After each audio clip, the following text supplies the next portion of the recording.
You don't look like someone running toward a wedding. You look like someone finally running away. Sienna Vale's wedding dress was torn. Her bare feet were bleeding slightly on the hot asphalt, and she had just jumped inside a limousine that was definitely not hers. Wedding, canceled. Dignity, questionable. Plan, non-existent. And then the door on the other side opened, revealing Phoenix Sterling, the city's most feared millionaire, who looked at her with an expression somewhere between surprise and pure amusement. "Well," he said, his deep voice loaded with sarcasm, "it's not every day I see a bride in my limousine. Bad wedding or weird fetish." First things first, hello.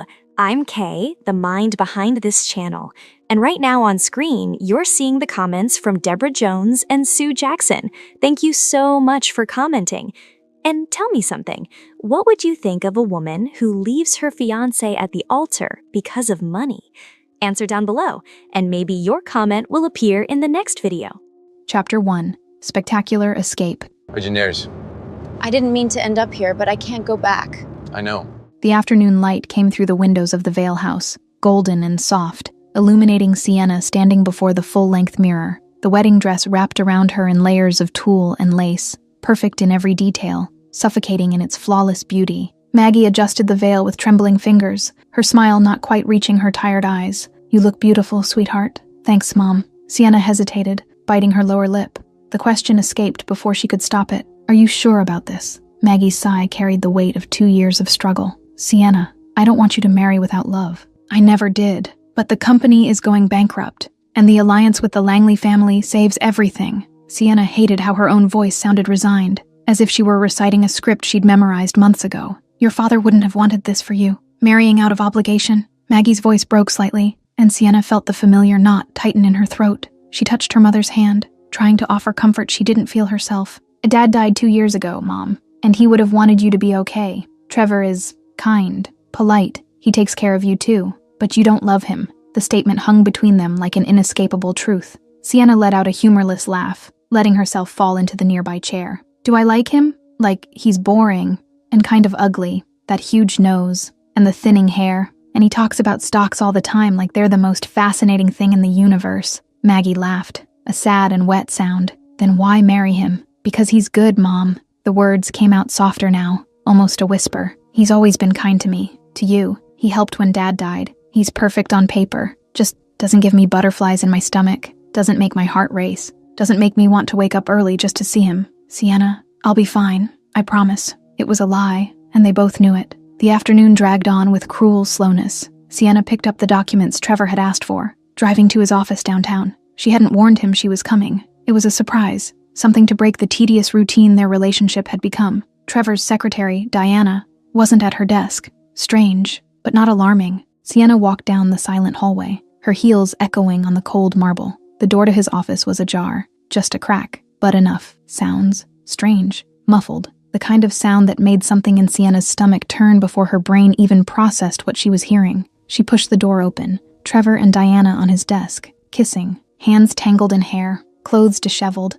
completely oblivious to the world, until the moment Trevor opened his eyes and saw her standing there. He jumped like he'd been electrocuted. "Sienna, this isn't what it looks like." Sienna's body didn't move, frozen in a strange state between shock and something that looked dangerously like relief. "You're cheating. 1 day before our wedding. I can't explain." The words came out rushed, desperate. Diana was fixing her blouse with trembling hands, her face red with shame. "Sorry, I didn't know you guys were getting married tomorrow." Sienna blinked, processing that absurd statement. "How did you not know? It's in all the papers." "I don't read the paper." Diana's voice was almost inaudible. The laugh that escaped from Sienna was harsh, bordering on hysteria. She turned to Trevor, and all the contradictory emotions boiling inside her exploded at once. You're the most boring guy I know. You talk about stocks and the market all the time. How did you get another woman?" "Sienna, I didn't even know you had the capacity to cheat. You're so boring. You don't even have personality." "How?" Her voice rose with each word,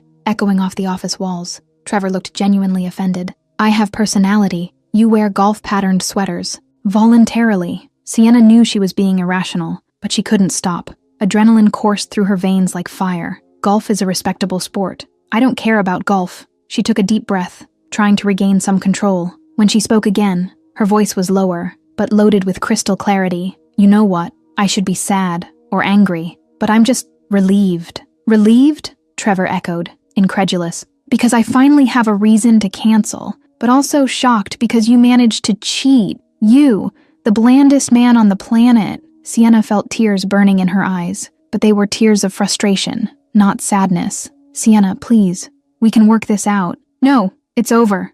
Wedding canceled. She spun on her heels and left, slamming the door hard enough to make the pictures on the walls shake. The conversation with Maggie was shorter than Sienna expected. Mom, Trevor cheated on me. Maggie almost dropped the teacup she was holding. Him, Trevor. I know. I'm shocked too. I thought he was too busy with spreadsheets to have an affair. Sienna's voice wavered between laughter and tears. Are you okay? The concern in Maggie's eyes was genuine, deep. Sienna sank into the couch, feeling the weight of everything fall on her. I'm confused. Like, part of me is happy because I have an excuse not to get married, but part is offended because he cheated on me. The guy I thought was ugly got someone else. Sienna. And now what do we do? The wedding is tomorrow.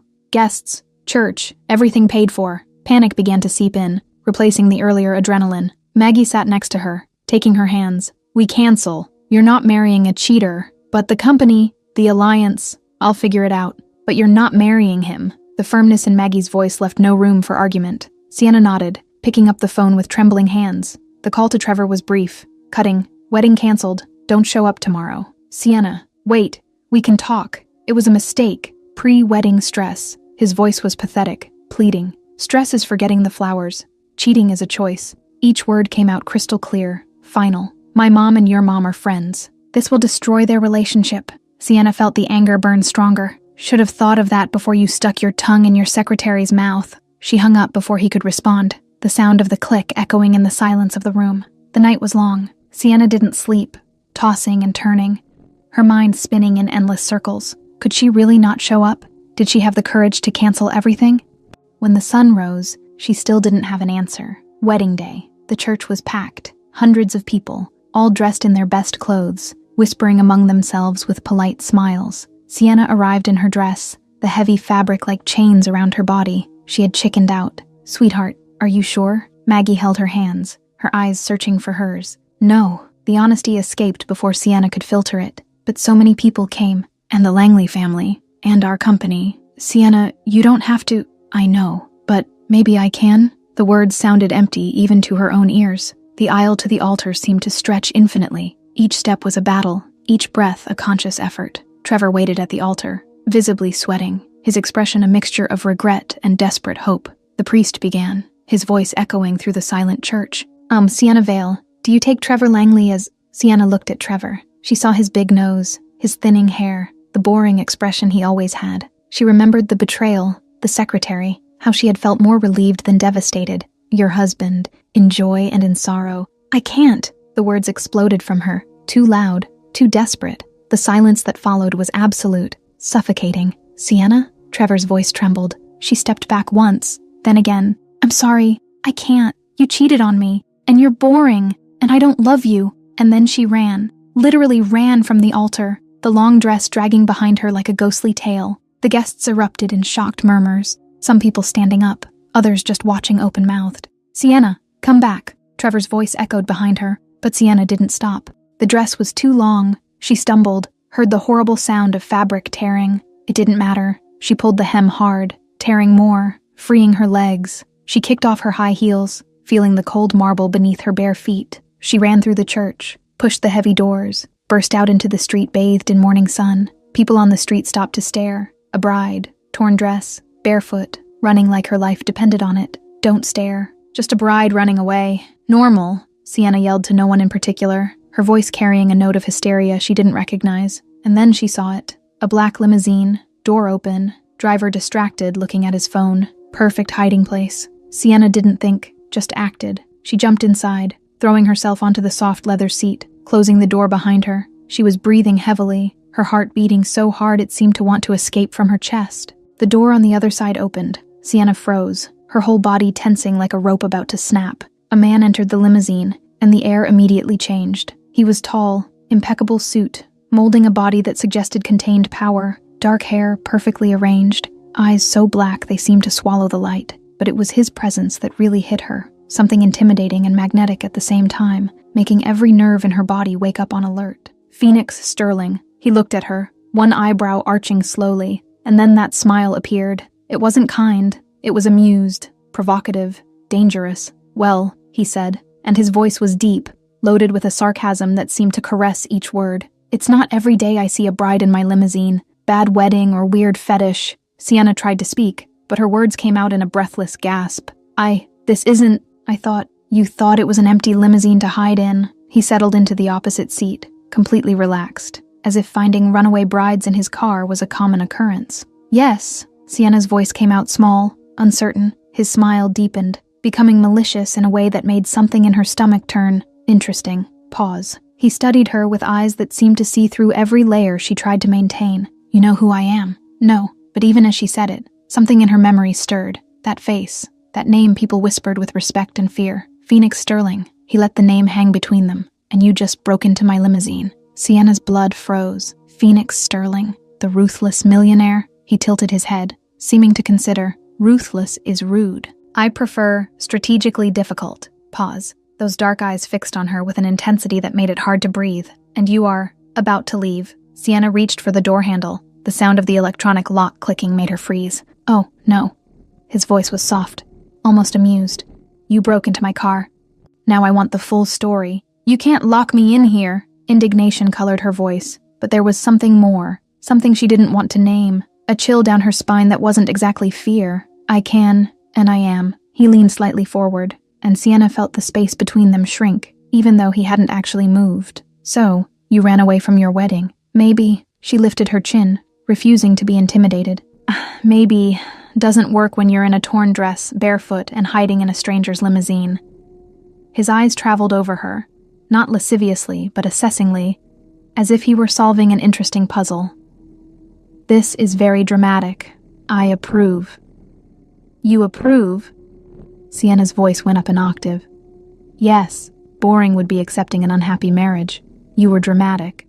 Respectable." There was something genuine behind the sarcasm now, something that made Sienna's chest tighten. She blinked, completely confused that he was laughing. "You're weird, and you're a trespasser. We're even." Pause. "What's the runaway bride's name?" Hesitation. But what difference did it make now? Sienna. Sienna Vale. Pleasure, Sienna. The way he said her name, with that deep and precise voice, made something run down her spine. "And now tell me, why did you run?" The words came out in a torrent. "Because he cheated on me, one day before, with his secretary." Phoenix laughed, a rich sound that filled the confined space of the limousine. Classic, cliché, but effective. "And you found out?" "I saw it, on his desk. It was horrible. And even so, you went to the wedding." There was genuine curiosity in his voice now, the sarcasm receding slightly. Sienna sank into the seat, all the adrenaline finally draining and leaving only tiredness. "I chickened out. So many people. Pressure, my mother's company." She sighed, the sound carrying the weight of 1,000 wrong decisions. "But when it came time for the I do, I couldn't."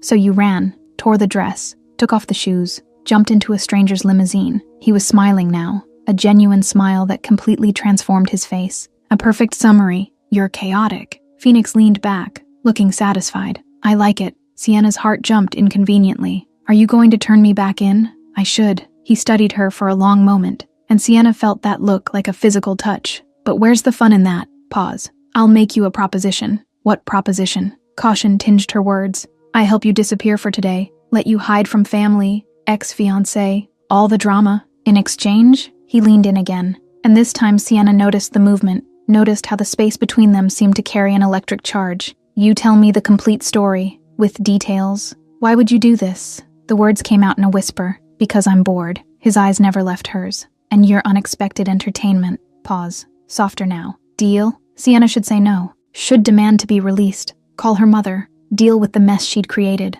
But there was something about Phoenix Sterling, something dangerous and fascinating, that made her want to stay, just for a moment, just to breathe before facing the storm waiting for her. "Deal." Phoenix smiled, and it was like watching a predator recognize its prey. "Charles," he spoke to the driver, "drive anywhere away from here." The limousine began to move, smooth and silent. Sienna rested her head on the seat, processing the absolute insanity of what she was doing. "I can't believe I'm running away with a stranger." "Rich stranger," Phoenix corrected her, that sharp humor back in his voice. "There's a difference." "There isn't." "There is. I have a better limousine." Sienna laughed. She couldn't help it. After everything, after the betrayal, the almost wedding, the dramatic escape, She was sitting in an expensive limousine with a dangerous billionaire and she was laughing. "You're ridiculous." Phoenix watched her, something shifting in his expression, becoming softer, more real. "And you're a runaway bride. We're a perfect match." Sienna's heart raced treacherously. She looked at him,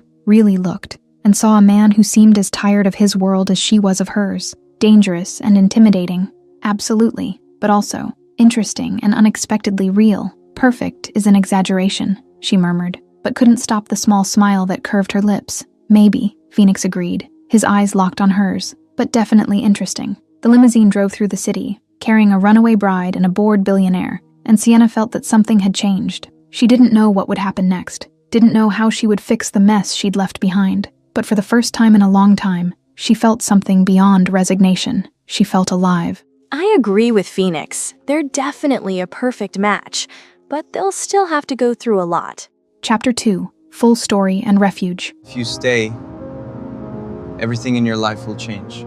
The limousine glided through the city streets, with a smoothness that contrasted violently with the chaos Sienna had left behind. She could still feel her heart beating erratically against her ribs, and at each traffic light they passed, she expected someone to recognize her and shout, "There's the crazy bride!" Phoenix Sterling, on the other hand, seemed completely relaxed. He had settled into the leather seat, as if finding women in torn wedding dresses was a routine part of his Tuesday. "So, Sienna Vale," he began, that deep voice carrying a tone of barely disguised amusement. "Start from the beginning. Why were you going to marry a cheater?" Sienna let out a long, dramatic sigh, letting her head fall against the backrest. "It's a long story." "I have time." Phoenix gestured vaguely to the luxurious interior of the vehicle. "And you have a torn dress. Neither of us is going anywhere anytime soon." She stared at him for a moment, looking for some sign that he was mocking her, but all she found was genuine curiosity mixed with that sharp humor that seemed to be an integral part of his personality. "Fine." Sienna took a deep breath, preparing to relive the mess that was her life. Trevor Langley, boyfriend of 2 years, kind, polite, and absurdly boring. No spice, no charm, and, to be completely honest, kind of ugly. Phoenix arched an eyebrow, clearly interested. "You're being very specific about the kind of ugly." "Huge nose." The words came out in an explosion, as if Sienna had been holding that observation in for too long. "Thinning hair, and he wears golf-patterned sweaters, voluntarily, to social events." The laugh that escaped from Phoenix was rich and genuine, completely transforming the charged atmosphere of the car. "Questionable design choices. Very questionable," Sienna agreed vehemently, feeling something relax in her chest. "But here's the thing, he was always good to me, to my mother too. When my father died 2 years ago, Trevor really helped a lot. My mother's company started sinking financially, and he offered an alliance through marriage. His family is rich and powerful, so it would be a business merger wrapped in veil and flowers. A modern, arranged marriage," Phoenix observed, and there was something in his tone that suggested familiarity with the concept. "Exactly that." Sienna ran her hands through her hair, undoing what was left of the elaborate hairstyle that had taken hours to create. "My mother didn't want me to marry without love, but she desperately needed the financial alliance, and she likes Trevor. A lot. His mother and she are longtime friends, which made everything even more complicated." Phoenix leaned slightly forward, and Sienna noticed how his eyes seemed to absorb every detail of the story. "Extremely complicated. Very," Sienna emphasized. "I was going to marry him because, on paper, he was absolutely perfect. Kind, polite, stable as a rock, predictable to the point of monotony, except he was also boring to the bone. But he represented security, you know? And after losing my father and seeing my mother struggling, security seemed like a smart choice. And then he cheated," Phoenix completed, as if he were following the points of a mathematical equation. One day before the wedding, the indignation returned in full force. With Diana, his secretary, on his desk, for God's sake, not in a fancy hotel, not somewhere minimally creative, on the desk where he organizes Excel spreadsheets. Phoenix laughed out loud this time, his head falling back against the seat. Maximum cliché elevated to the 10th power. "I know." Sienna felt her own laughter bubble up. "And you know what the worst part of it all was? There's something worse than betrayal on top of spreadsheets," Phoenix asked with genuine interest. "Yes, I was completely confused about how to feel." Sienna gestured broadly, almost hitting the window. "Like, part of me was relieved because I finally had a legitimate excuse to cancel that whole farce. But another part was deeply offended because he, of all people, managed to get another woman." Phoenix stared at her for a moment before bursting into laughter. "You were offended that he had the competence to cheat." "Yes," Sienna exclaimed, feeling her cheeks heat up. "He's so bland, so monotonous. How does he have enough charisma to maintain a secret affair?" That requires social skills I genuinely didn't believe he possessed. Maybe Diana likes golf, Phoenix suggested with a mischievous smile. Sienna let out a laugh that was half sob. Probably. They must have passionate conversations about clubs and handicaps.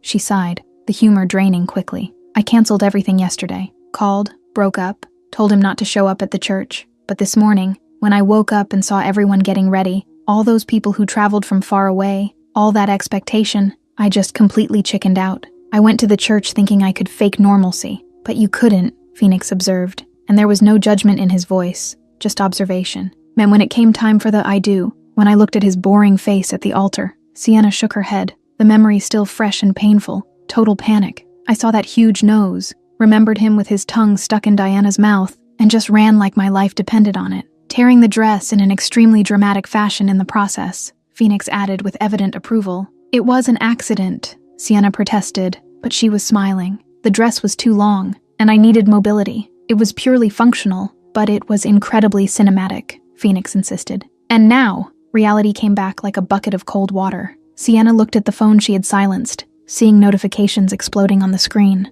I don't know. My mother must be having a heart attack with worry. The company is still sinking financially, and Trevor probably mobilized half the city to look for me like I'd been kidnapped by aliens. The phone vibrated insistently, showing 20 missed calls in rapid succession. Shit, Sienna murmured. Family, Phoenix asked. Mom, Trevor, Trevor's mom, my aunt, cousin, uncle I didn't even know had my number. Sienna listed with growing despair. Basically everyone who was at the church and then some. Are you going to answer? There was genuine curiosity in the question. Not yet. Sienna turned off the phone completely, the gesture seeming final. I need to think first. Organize my thoughts before facing the apocalypse I created. Smart decision, Phoenix agreed, and then was silent for a moment, as if he were considering something important. Do you need a place to stay? Sienna blinked, confused. What do you mean? A temporary hideout, he elaborated, as if he were offering coffee instead of asylum. Until you decide how you want to deal with this whole situation without being bombarded by hysterical calls.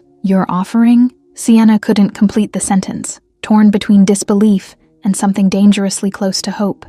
My mansion has rooms to spare, Phoenix said with that studied casualness, and it's literally the last place in the universe where anyone would look for a runaway bride. Why would you do this for me? The question came out in a suspicious whisper. Phoenix studied her for a long moment, those dark eyes impossible to completely decipher. Because you're quality entertainment in a life that's become predictably boring. And also because I respect the courage to run away from a marriage that would make you unhappy for the rest of your life. Something about the sincerity of those words made Sienna's chest tighten. Have you ever run away from a wedding? Phoenix's expression became somber for a fraction of a second, a cloud passing quickly over the sun. Almost got married once. Didn't work out for reasons I won't go into details about right now. What happened? Sienna asked softly. Story for another day. When you've recovered your sanity, Phoenix deflected skillfully. So, do you accept the temporary refuge, or would you rather face the horde of enraged relatives immediately? Sienna knew she should refuse, should demand that he take her home, where she would face the consequences of her actions like a responsible adult. But there was something about Phoenix Sterling, something simultaneously dangerous and comforting, that made her want to accept the absurd offer. Okay, she finally agreed, but only until I figure out a plan that doesn't involve moving to another country and assuming a fake identity. The smile Phoenix gave her was absolutely predatory. Deal accepted. Phoenix Sterling's mansion wasn't just big, it was obscenely, ridiculously, cinematically huge. Sienna got out of the limousine, still barefoot and in her torn dress, and simply stopped to stare at the modern structure of glass and concrete that rose before her, like a monument to architectural excess. This is very big, she murmured, suddenly feeling very small. It's functional, Phoenix responded with studied indifference, as if that palace were just an ordinary apartment.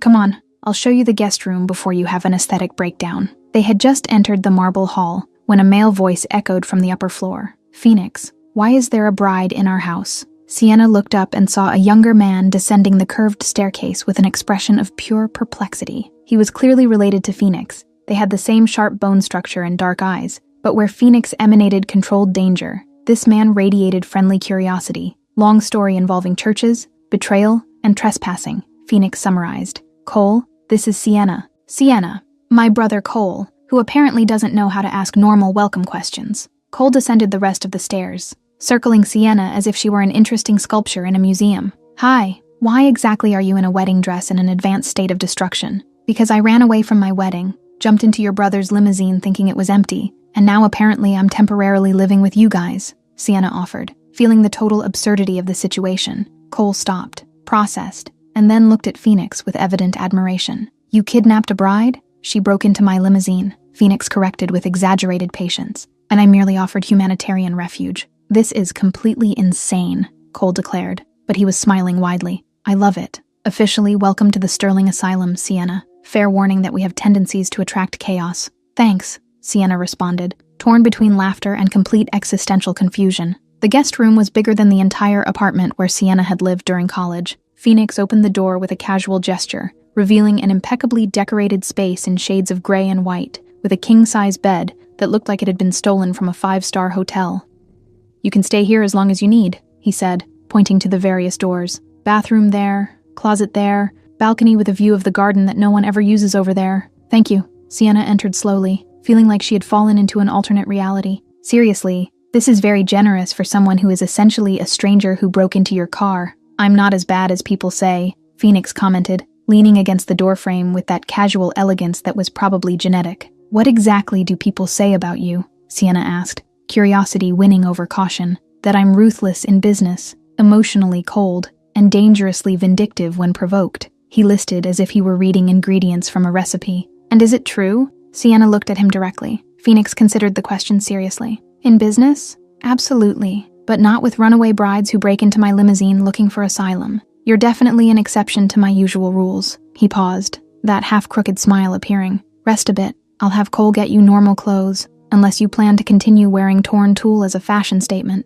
You don't have to. Sienna started to protest. Sienna, you're literally in a destroyed wedding dress, Phoenix interrupted with implacable logic. You definitely need functional clothes, unless you plan to never leave this room again. Sienna looked down, seeing the deplorable state of what was once a $5,000 dress, and let out a tired laugh. Extremely valid point. Dinner in an hour, Phoenix informed, already turning to leave. And we have a lot to talk about regarding how we're going to manage the media disaster that's probably exploding right this very moment. He left, closing the door softly behind him, and Sienna finally allowed herself to fall onto the absurdly comfortable bed. What the hell did I do? She asked the ceiling, but for the first time all day, she was smiling. Chapter 3. Media, Scandal, and Chaos. They turned my escape into a scandal.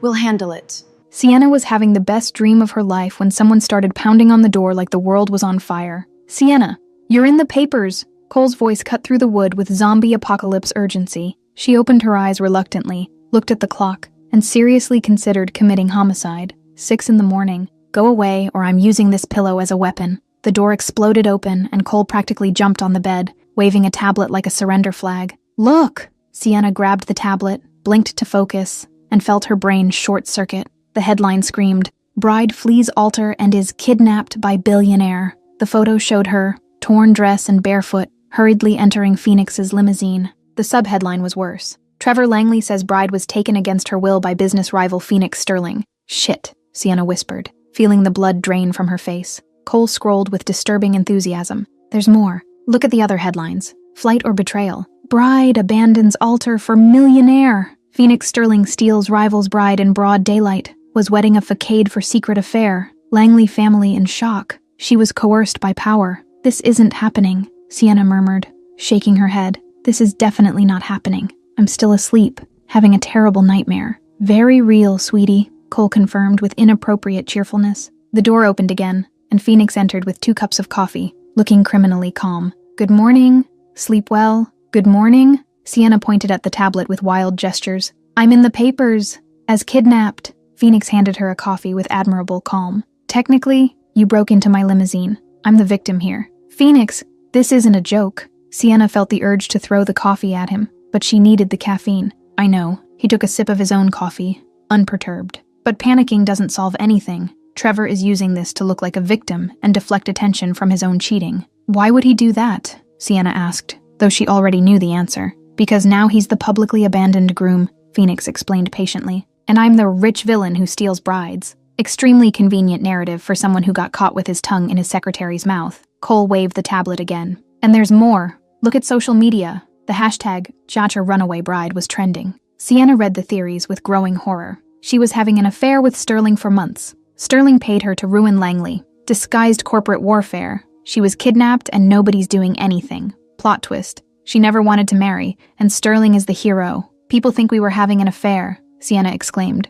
Indignant. Apparently so, Phoenix confirmed with dry humor. And that I paid you. And that I kidnapped you. Pick your favorite narrative. None of them are true, Sienna protested. But people love drama. Phoenix paused, studying her. You need to talk to your mother. She must be worried. My mother! Guilt hit like a train. She must be desperate. Sienna grabbed the phone with trembling hands and dialed. Maggie answered before the first ring finished. Sienna, where are you? Are you okay? Did that man hurt you? Mom, I'm fine. I wasn't kidnapped. But the papers say... The papers are wrong. I ran away, hid in his limousine by accident, and he offered me refuge until things calmed down. Refuge. With Phoenix Sterling. The man Trevor says is his mortal enemy. Maggie's voice wavered between relief and confusion. Trevor is lying. He's using this to deflect attention from his cheating. Phoenix gently took the phone. Mrs. Vale, Phoenix Sterling, your daughter is perfectly safe under my roof. She broke into my limousine while fleeing her wedding. I merely offered her a place to hide until the situation calms down. Sienna watched,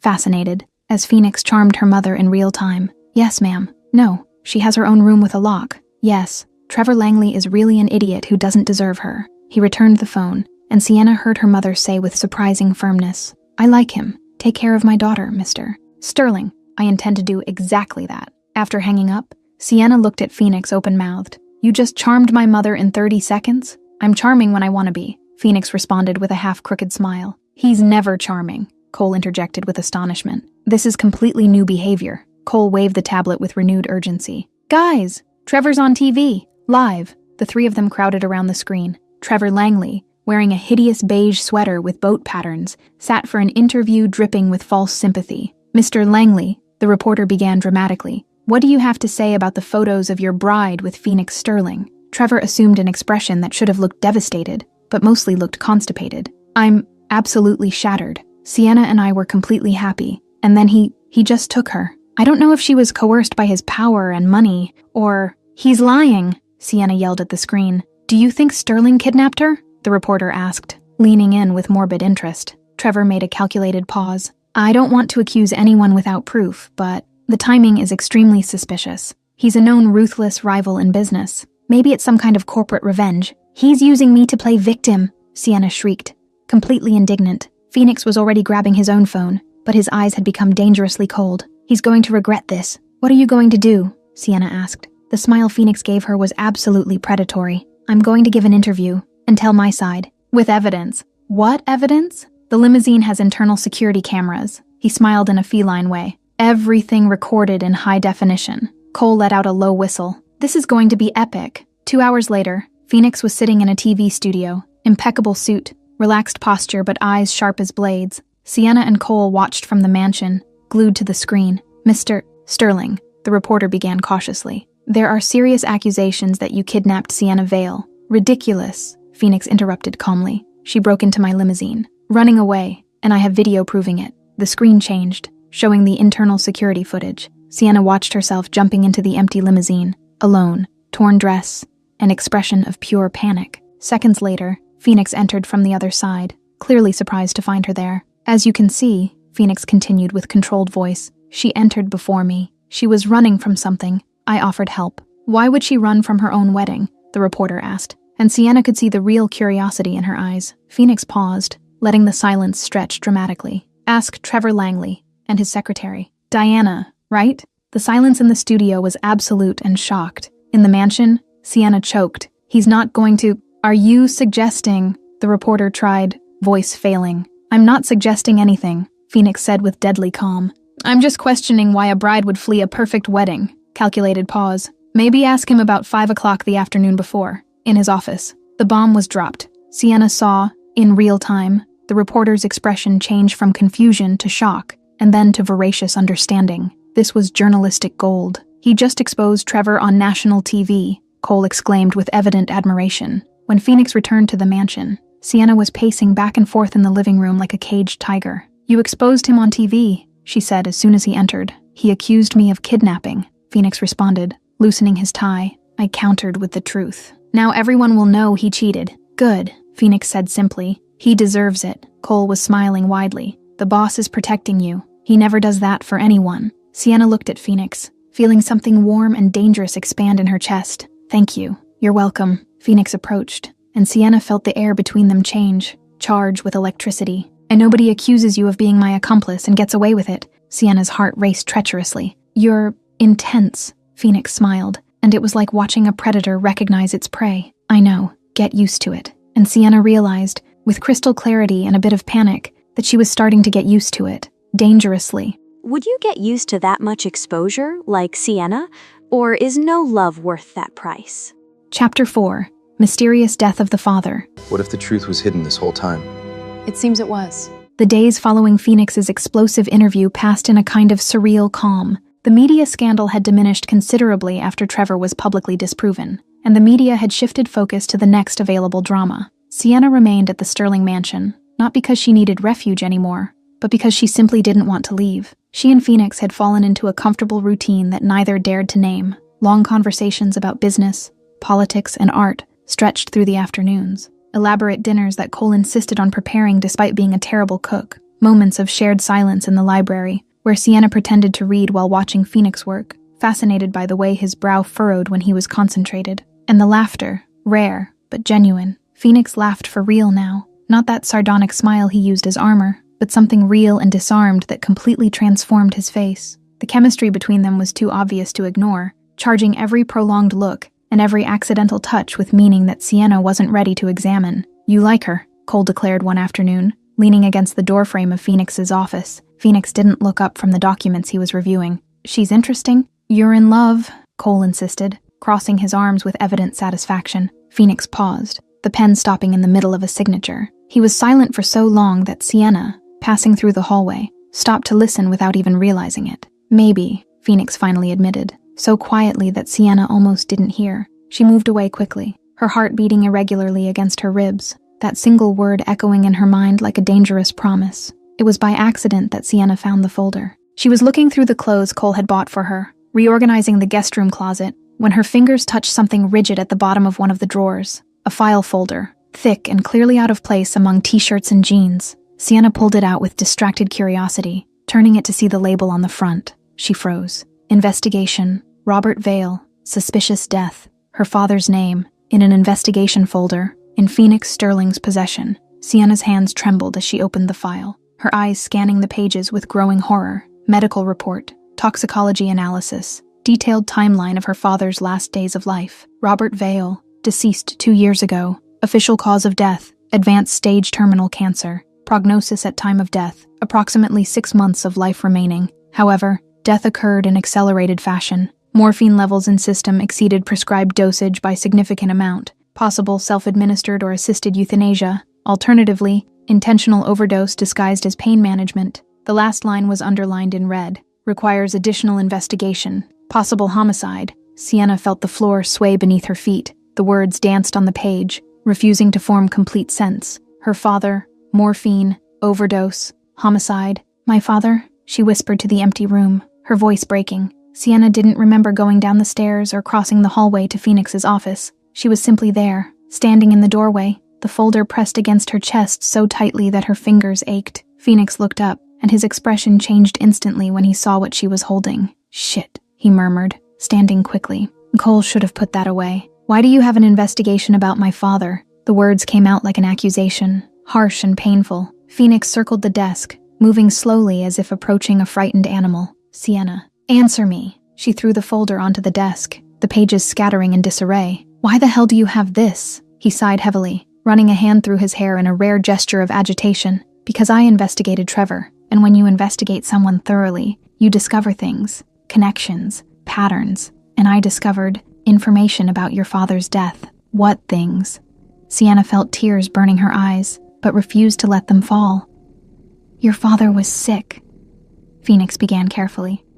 Terminal cancer. The doctors had given him 6 months to live when he died. I know that. Sienna's voice rose, raw with pain. I was there. He chose to die at home, without aggressive treatment, without artificially prolonging the suffering, but he died earlier than expected, Phoenix continued, voice soft but implacable, significantly earlier, and the cause was morphine overdose. Sienna's world crumbled a little more. What? It could have been an accident, Phoenix rushed to add, or euthanasia that he himself requested and administered. Or, he paused, and Sienna saw something dark pass through his eyes. Or someone accelerated the process. Who would do that? Sienna was shouting now, all the pain and confusion exploding at once. He was dying anyway. Why would anyone need to? For inheritance? Phoenix suggested gently. Control of the company. I don't know for sure yet, but Trevor was very present in those last days of your father's, visiting constantly, had access to the medications. Sienna felt her legs give way. She let herself fall into the nearest chair, processing the implications. Trevor, you think Trevor, that he... I don't accuse without concrete proof, Phoenix said firmly, but he benefited enormously from your father's death. Your mother's company weakened financially. He offered help, proposed the arranged marriage as a solution. Everything fit together perfectly for him. Sienna looked at her hands trembling in her lap. My God. Phoenix knelt in front of her, taking her cold hands in his, warm and firm. Sienna, it might be nothing more than tragic coincidence. Your father was terminal. It could have just been the natural end accelerated by the disease and pain. But you suspect, Sienna said, forcing herself to meet his eyes. You suspect it was something more. Phoenix held her gaze for a long moment before nodding slowly. Yes, I suspect. Phoenix had a private investigator, a man named Marcus, who had worked for the Sterling family for decades. Sienna and Phoenix sat together in the office while Marcus presented his findings, each new piece of information like a physical blow. Robert Vale requested euthanasia from his primary physician approximately 3 weeks before passing, Marcus reported, voice professional and distant. The request is registered in the medical files. Dr. Harrison refused, citing that euthanasia is illegal in this state and that, although he understood Mr. Vale's suffering, he could not assist. Dad asked to die, Sienna whispered, the revelation hurting more than she expected. Marcus continued. In the last week of Mr. Vale's life, the morphine dosage increased significantly. Medical records show increases that were not officially prescribed by Dr. Harrison. Trevor had access to the medications, Phoenix asked, leaning forward. Yes, Trevor Langley visited daily, frequently bringing medical supplies and speaking directly with the nursing staff. However, Marcus paused significantly. The nurse in charge, a Mrs. Patricia Owens, also had complete access to the medications and was present throughout the period. And my father was in pain, Sienna asked, though she already knew the answer. Extreme pain, Marcus confirmed gently. Records indicate he was suffering considerably in the final weeks. It's possible, even probable, that he himself increased the morphine dosage to alleviate the suffering. So we'll never know for sure. Sienna's voice was small, lost. The conclusion is inconclusive, Marcus admitted. It could have been assisted suicide, with Mr. Vale taking additional morphine on his own, or someone could have helped, either out of mercy or for less noble motives. Without additional evidence, it's impossible to determine definitively. After Marcus left, Sienna sat in silence, staring at her empty hands. So I'll never know, she said finally. Phoenix moved to sit beside her, pulling her gently into his arms, not with absolute certainty. But Sienna, your father was suffering terribly. Maybe he simply chose to end his own pain the only way he could. Sienna let the tears finally fall, wetting Phoenix's shirt as she sobbed. He never said anything to me, just said he loved me and that everything would be okay. He loved you, Phoenix murmured against her hair, and he didn't want you to see him suffer more than necessary. Maybe that was his last way of protecting you. What if Trevor did something? Sienna asked through the tears. What if he really... Phoenix pulled her back enough to look into her eyes, his expression absolutely serious. Then I find out the truth, and he pays for it, I promise. Later that night, Sienna called her mother. The conversation was painful, but necessary. I knew the morphine had increased, Maggie admitted with a tired voice, but I assumed Robert had asked for it. He was in so much pain, Sienna, so much pain that I wanted to be able to take it from him in any way possible. Was Trevor there in the last days? Sienna asked, gripping the phone tightly. Every day, Maggie confirmed. He helped a lot, brought medicines, talked to the doctors, made sure Robert was comfortable. Long pause. Do you really think Trevor could have... I don't know, Mom, Sienna said honestly, but Phoenix is investigating. If Trevor did something to your father, Maggie said with a dangerous quietness that Sienna rarely heard, I'll never forgive him. But also, your father was dying. Maybe it was mercy, in a way. Maybe whoever helped was just relieving his suffering. Maybe, Sienna echoed, but the doubt remained like a stone in her chest. When she hung up, Phoenix was waiting at the bedroom door. Are you okay? He asked. Sienna shook her head. No, but I will be. He crossed the room and pulled her into his arms again, and Sienna allowed herself to melt against him. absorbing his strength and solidity. "Thank you," she whispered, "for investigating, for telling me, for being here, always," Phoenix promised against her hair, and Sienna realized she believed him completely. Chapter 5. Romance and Trevor returns. Some doors close forever. Even if they try to come back. The following weeks at the Sterling mansion were a strange mixture of domestic normalcy and unresolved sensual tension that left the air constantly charged. Sienna had integrated into the house's routine so naturally that sometimes she forgot this was supposed to be temporary. Phoenix had pulled her into the business world with surprising enthusiasm, teaching her about investments, mergers, and acquisitions as if she were a particularly promising student. "You're smart," he had said one afternoon, watching as she analyzed a contract with surgical precision. "Scarily smart. Why the hell were you going to marry someone who only talks about golf handicaps?" Sienna laughed, marking a problematic clause with red pen, and low self-esteem and sense of family duty. "Terrible reasons," Phoenix murmured, but he was smiling, and that was the problem. Phoenix smiled now, constantly, that rare and genuine smile that completely transformed his face, making him look years younger and dangerously more attractive. Sienna made it a point to make him laugh whenever possible, as if it were a personal mission to break that ruthless billionaire facade and find the man underneath. The dinners,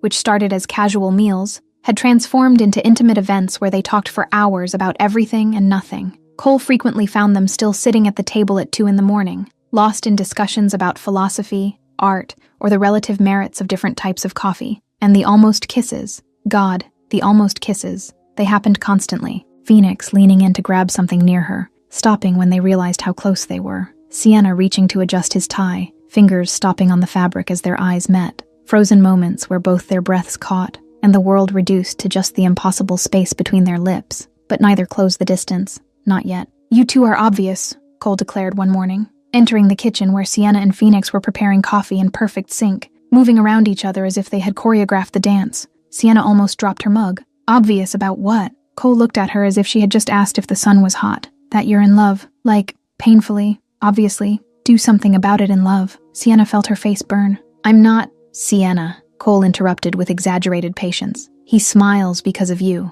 Phoenix never smiles. Never. I spent 30 years with him and saw that man really smile maybe 5 times. You've lived here for weeks and he smiles every single day." Phoenix, who had been suspiciously quiet during the entire conversation, took a sip of his coffee and left the kitchen without comment, but Sienna saw the tips of his ears turn red. He didn't deny it, Cole pointed out, with evident satisfaction. "Shut up, Cole," Sienna murmured, but she was smiling. It was on a quiet Thursday afternoon that the mansion's intercom rang. Sienna was in the library, reviewing investment contracts that Phoenix had left for her to analyze, when she heard raised voices coming from the front gate. She approached the window and froze. Trevor Langley was on the other side of the gate, gesturing wildly at the security guards blocking his entry. "Sienna, I need to talk to you," he was shouting loud enough to be heard through the thick glass. Sienna sighed heavily. She knew this confrontation would eventually come, but she had hoped Trevor would have more dignity than to show up unannounced.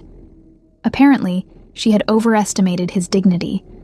She went down the stairs and out the front door, crossing the garden to the gate where Trevor looked 2 seconds away from trying to scale it. "What do you want, Trevor?" she asked, crossing her arms over her chest, his face lit up with pathetic hope. "Sienna, thank God. I need to ask your forgiveness. I messed up terribly. Diana didn't mean anything. It was a complete moment of weakness." "You cheated on me," Sienna interrupted with a cold voice, "and then used the media to play victim while painting me as some kind of accomplice in corporate conspiracy." "I was desperate," Trevor defended himself, hands gripping the gate bars. "You left me, our alliance, the companies, everything falling apart. It's not about the companies," Sienna's voice rose. "It's about you betraying my trust, and you're living with Phoenix Sterling," Trevor shot back, indignation coloring his words. "Isn't that betrayal? Jumping straight from our relationship into another man's arms?" A deep and dangerously calm voice came from behind Sienna. "She's living here as a guest. Unlike you sticking your tongue in your secretary's mouth on top of Excel spreadsheets." Sienna turned and found Phoenix standing a few steps away, hands in his pockets, expression absolutely predatory. He must have heard the commotion and come out to investigate. "You stole my bride," Trevor accused, pointing a dramatic finger. "I saved her from a marriage to a mediocre cheater," Phoenix corrected calmly. "There's a considerable difference." Trevor ignored Phoenix completely, focusing on Sienna with pleading eyes. "Sienna, please, come back to me. We can start over. Forget all this and begin again." "No, Trevor," Sienna said firmly.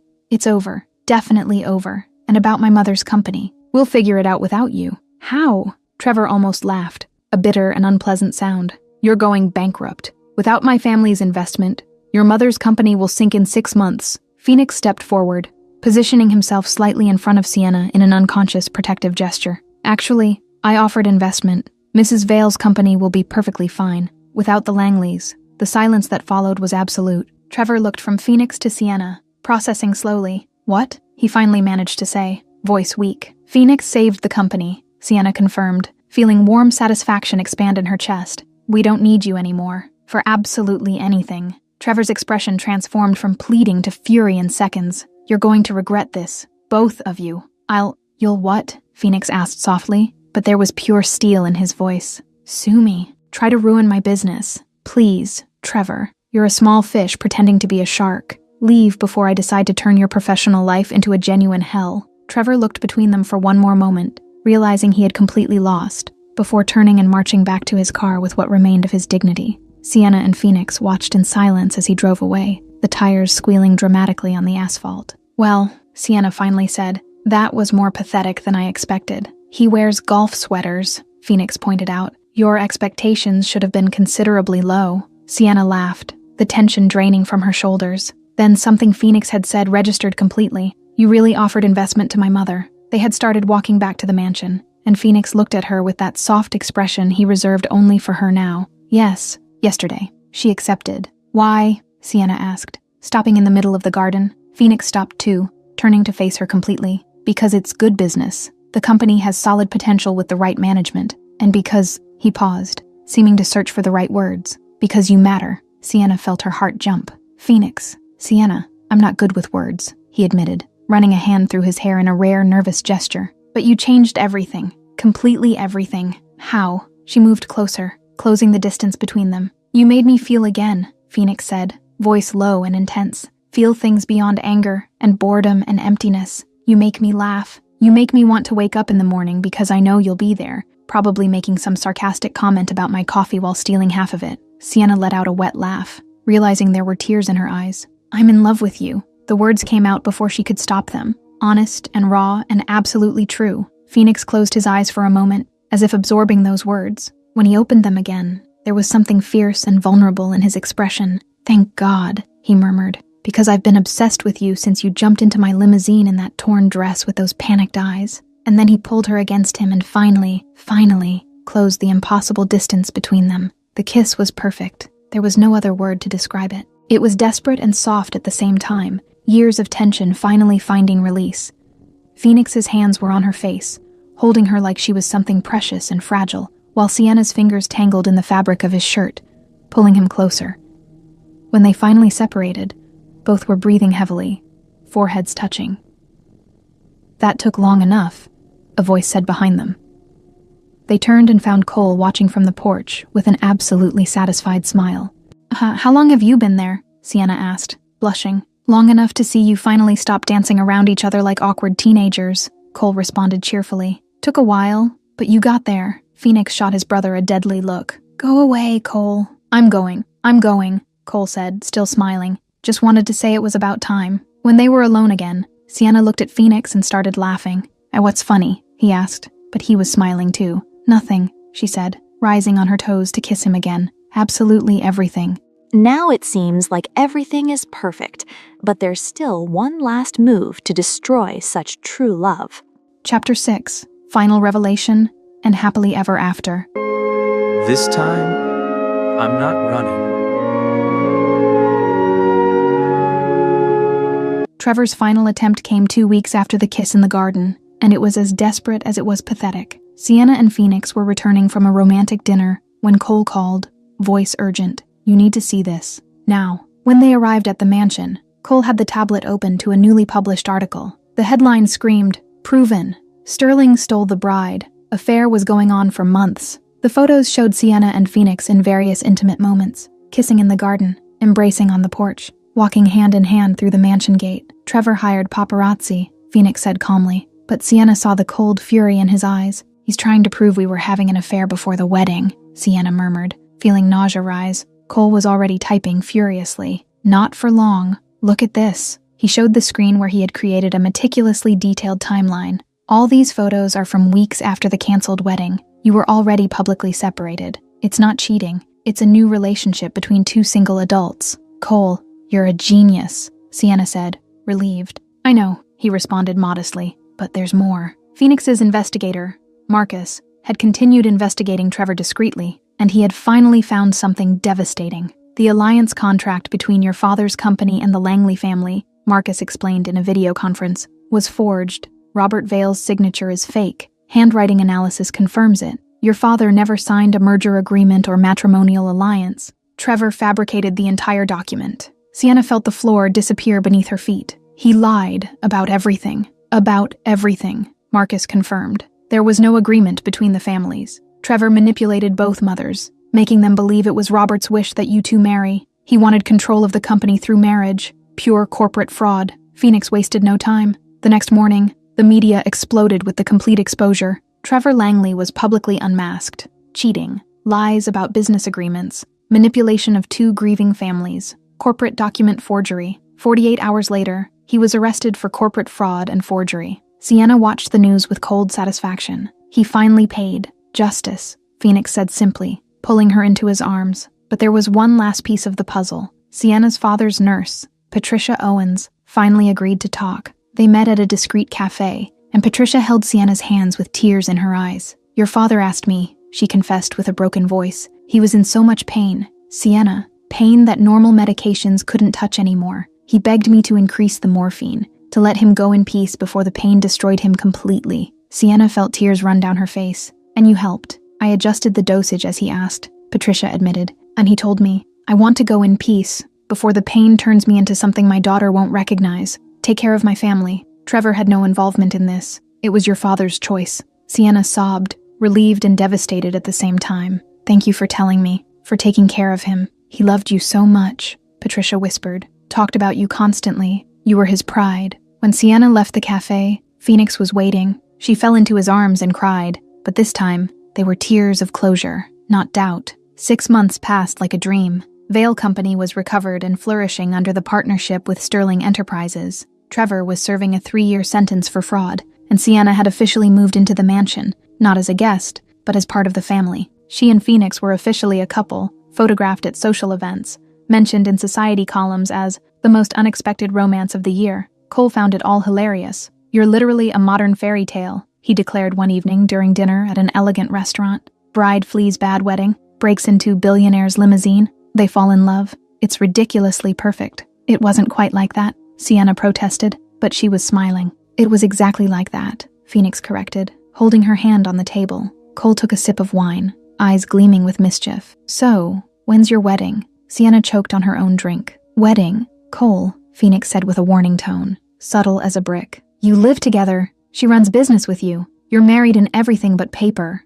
Cole insisted with irrefutable logic. We haven't talked about it, Sienna murmured, feeling her face heat up. Phoenix was quiet for a moment, and then took her hand firmly. Sienna, I'm not a man of grand elaborate romantic gestures, but you broke into my limousine and broke into my life, and I don't want you leaving either. Sienna's heart stopped. Phoenix, marry me, he asked, simple and direct, dark eyes intense on hers. No pressure, no failing companies, no drama, just us. You and me. You're proposing to me in a random restaurant, Sienna exclaimed, torn between laughter and tears. I met you when you jumped into my limousine barefoot and panicked, Phoenix pointed out with irrefutable logic. Traditional romance was never our style. Sienna laughed through the tears, feeling pure happiness expand in her chest. Yes, I'll marry you, Cole clapped. Finally, I was about to propose for you guys. The wedding was small and intimate, exactly how Sienna wanted it. A small chapel, only close friends and family. Maggie cried with happiness in the front row.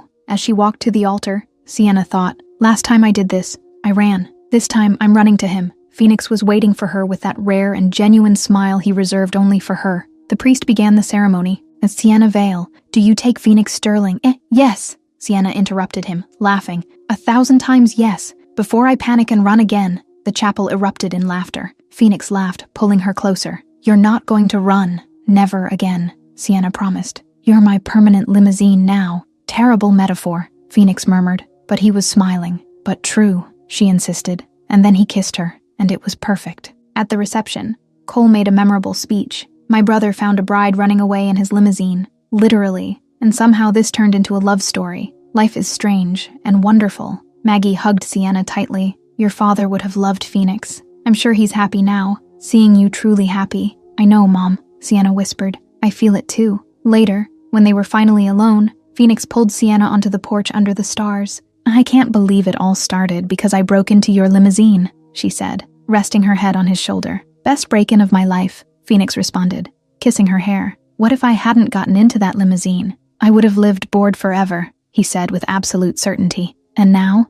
I have you, and chaos, and laughter, and love. Everything I didn't know was missing. Sienna turned in his arms, reaching up to kiss him softly. Who knew that running from the altar would lead me to you? Fate has questionable sense of humor, Phoenix murmured against her lips, but extremely effective. I love you, Sienna Sterling, my favorite runaway bride. Your only runaway bride, Sienna corrected, and the only one you need, and the only one I want, Phoenix completed. Forever. She jumped into my limousine running from the wrong wedding, Phoenix thought, watching Sienna sleep in his arms on that first night as husband and wife, and ended up finding the right one, with me. Chaotic, unexpected, absolutely perfect. I ran from the altar barefoot, tearing my dress, with no plan at all, Sienna thought, feeling Phoenix's steady heartbeat beneath her palm, and I found the man who saved me, loved me, and made me laugh at the chaos. The best escape in history, and as they slept intertwined, two hearts that almost lost each other beat in perfect sync, proving that sometimes the best love stories begin with an accidental break-in, a torn dress, and a limousine in the wrong place at the absolutely right time. And now I'm going to tell you some fun facts you might not know about this story. Sienna never said, I love you to Trevor. In 2 years of a relationship, she only said, I like you. Phoenix only smiled 5 times in 30 years, according to Cole, before meeting Sienna. After her, he smiles daily. Cole is the only one Phoenix trusts completely. This only changes when he falls madly in love with Sienna. Sienna has photographic memory for physical details. She describes Trevor's big nose and thinning hair with surgical precision. Sienna ran barefoot for 3 blocks before finding the limousine. The wedding cost $50,000, all paid for and wasted. Charles, the limo driver, was distracted on his phone. That's why he didn't see Sienna getting in. The limo was bulletproof and cost $250,000. The story takes place over 6 months, from the canceled wedding to the real wedding. There are exactly 3 villains. Cole serves as comic relief in every chapter. The Sterling Mansion has 47 rooms. And to watch another incredible story, click on the video showing up on your screen now and check it out.